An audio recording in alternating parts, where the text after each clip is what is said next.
যে কোনো সমস্যা কারণ লোকে যোগাযোগ করবা।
যে পানি বাড়তে পারে বা আবহাওয়া অধিদপ্তর থেকে বারবার বলছে যে সিলেটের আগাম বন্যার বিষয়, আমরা কিন্তু সিলেট সিটি কর্পোরেশনে আগেই আমরা একটা জরুরি মিটিং করেছি এবং সব কাউন্সিলরদেরকে আমরা অ্যালার্ট করে দিয়েছিলাম যে যদি পানি বাড়ে 22 ইংরেজিতে আপনারা জানেন আমরা অনেক সময় হ্যান্ডেলিংই করার সুযোগ পাই নাই, এত বেশি পানি হয়ে গিয়েছিল।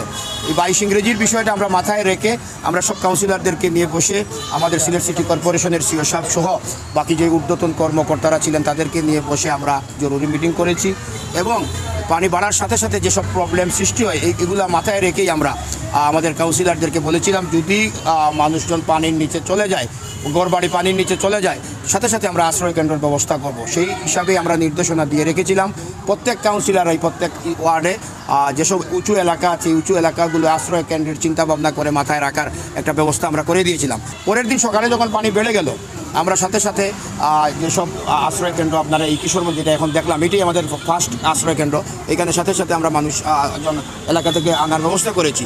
আমরা শুকনা খাবারও কিনে রেখে দিয়েছিলাম, এখনও আমরা এই শুকনা খাবার দিয়ে খাবার দিচ্ছি। আজকে কিন্তু হঠাৎ আবার পানি বেড়ে গেছে, রাত্রে অনেক বৃষ্টি হয়েছে, পানি বেড়ে যাওয়ার কারণে আজকে 25টার উপরে ওয়ার্ড আমরা প্লাবিত হয়ে গেছে। আমরা সব ওয়ার্ডেই সব কাউন্সিলররা সচেতন আছেন, সবাই কাজ করছেন ওয়ার্ডে ওয়ার্ডে। আমরা শুকনা খাবার সবার কাছে পৌঁছে দিয়েছি। যেসব এলাকায় আশ্রয় কেন্দ্র হবে, আশ্রয় কেন্দ্র হয়ে গেছে সেই সব এলাকায় আমরা রাত্রে থেকে রান্না করা খাবারও দেওয়ার ব্যবস্থা করব। আমরা পর্যাপ্ত পরিমাণ খাবার পানির ব্যবস্থা রেখেছি, পানি বিশুদ্ধ করার ট্যাবলেট রেখেছি, স্যালাইন রেখেছি। আমরা একটা মনিটরিং টিম করেছি, আমাদের অফিসে একটা মনিটরিং টিমের অফিস করে দিয়েছি, সব সময় যোগাযোগ করার জন্য ব্যবস্থা করে দিয়েছি। এবং সিলেটের মাননীয় মেয়রের যেটা কথা, উনি কালকে রাত্রে থেকে আমাকে অনেকবার ফোন করেছেন, সিও সাহেবকে ফোন করেছেন, বিভিন্ন কাউন্সিলরদেরকে ফোন করছেন, আমাদের কর্মকর্তাদেরকে ফোন করছেন।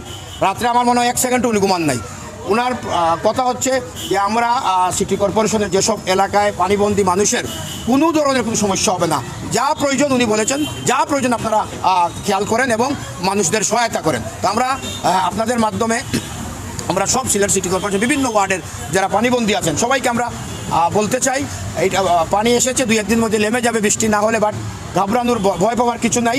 সিলেট সিটি কর্পোরেশন আপনাদের পাশে আছেন, মেয়র মহোদয় আমাদের আপনাদের পাশে আছেন, সব কাউন্সিলররা আছেন।